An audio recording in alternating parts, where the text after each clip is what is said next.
रायमनायाव खुंगा स्निथि प्रि-क्रिसमास सेलेब्रेशननि मुङाव गोजों हाथरखि आरो गोथार फिरफिला बेरहोनाय हाबाफारिया गाहामै जोबलांबाय। रायमना फ्रेन्ड्स क्लाबनि साखाथियाव थानाय रायमना नब्लाङाव इन्टार-डेनोमिनेसनेल प्रि-क्रिसमास सेलेब्रेशन कमिटिनि बानजायनायाव दिनै स्निथि खेबनि थाखाय गाजा-गोमजायै प्रि-क्रिसमास सेलेब्रेशनखौ गाहामै खुंफुंनो साखाफारा। बे हाबाफारिनि लोब्बायै फुंबिलिनि समाव गोथार फिरफिला बेरहोनायजों लोगोसे गोजों हाथरखि उरायहोनाय जायो। दिनैनि हाबाफारियाव गाहाय आलासि महरै रेभ डेकन बंकिम बसुमतारीजों लोगोसे पास्टर जसुआ नार्जारी बिथांमोनहा बाहागो लाफैगोन। बे समाव आं इसोरखौ सिगांसिनाव धन्यबाद होयो मानोना नोंसिनि गिदिर दयाजों देग्लायबो आरोबाव देग्लायजों जा 7 खेब जानोसै बे क्रिसमास प्रग्रामखौ फालिनाया देग्लायबो इसोरा जोंनो बे सम आरो खाबुखौ होबाय। दानो फुंनि जे प्रग्राम फ्लेग हस्टिंनि प्रग्राम बे जानानै थांबाय। दा बिसेसकरि बे प्रि क्रिसमासनि दुवारै आङो फोरमायनो सानो एबा बुंथिनो सानो जे जों बयबो जेसेबां बे संसाराव सुबुं हारिफोर दङ जोङो प्रभुखौ नाजावनो थाखाय बयबो थामथिम जानांगौ नङा। मानोना थामथिम जायाब्ला अनेक समाव जोङो जोंनि एकर्डिं टु जोंनि शास्त्र बाइबेल बादिब्ला जोङो सुखथनायखौ नुनो मोन्दों। बेनिखायनो जों मोजां गोसोजों प्रभु जिशुखौ नाजावनांगौ, गावनि हृदयाव जों जोनोम होनांगौ, अब्लासो जोंनि बे गासै प्रग्रामफ्रा साक्सेसफुल जागोन आरो जोंनि जे फैगौ क्रिसमास बेबो प्रभुनि मुङै गासै जाफुंसारगोन। बेखौनो बुंनानै आं फोजोबनाय जाबाय। इन्टार-डिनोमिनेसनेल प्रि-क्रिसमास सेलेब्रेशन कमिटि जों अर्गानाइज खालामजानाय 7थि खेब प्रि-क्रिसमास सेलेब्रेशनखौ जों दिनै बेयाव रायमना कमिउनिटि हलाव जों बेखौ खुंनो थांगासिनो दङ। दायो जोंनि जे फ्लेग हस्टिं आरो जोंनि बे स्टारखौ जे हइस्ट खालामनाय बे हाबाफारि जोबनानै थांबाय।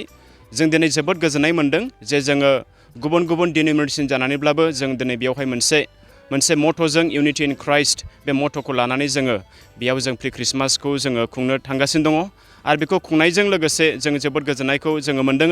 आरो देग्लाय फार्स्ट टाइम जोंनि जे ओनसोलनिफ्रायनो जे भाइब्रेन्ट जे स्पिकार्सफोर जोंहा दङ आलासि महरै, दा बिथांमोनखौबो मोननायखाय जों खुब गोजोननाय मोन्दों आरो जों आसा खालामदों जे जोंनि खाथि खालायाव जेसेबांनाखि जे ख्रिस्ट' सिबियारिफोर दं जे बिथांमोना नैबे हाबाफारियाव बेयाव बाहागो लाफैगोन होननानै जोङो बेखौहाय हांख्रायहरदों दायै।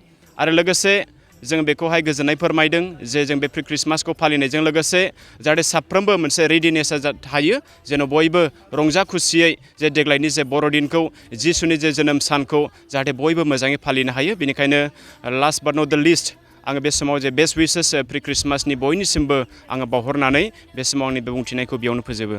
नोंथाङा सानाय सुनाय बेरामनि जेंनायाव गोग्लैदों नामा? जुदि नोंथाङा सानाय सुनाय दंब्ला जिंगासिनांगौ गैया।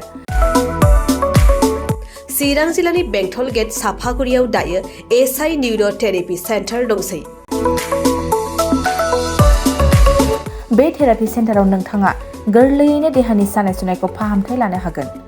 बे आथिं सानायानो जाग्रोदों, ओमफ्राय जानाया एसे सिगांनिफ्रायनो जाखादों, ओमफ्राय बिदिनो गुबुन गुबुन मुलि जाबाबायदों, ओमफ्राय हामाखै। दिनैनि ट्रिटमेन्टआ नङा, आङो एसे मोजां मोनसिनबाय। जेरै सिं सानाय, आफादावरि सानाय, मोदोम जरा सानाय,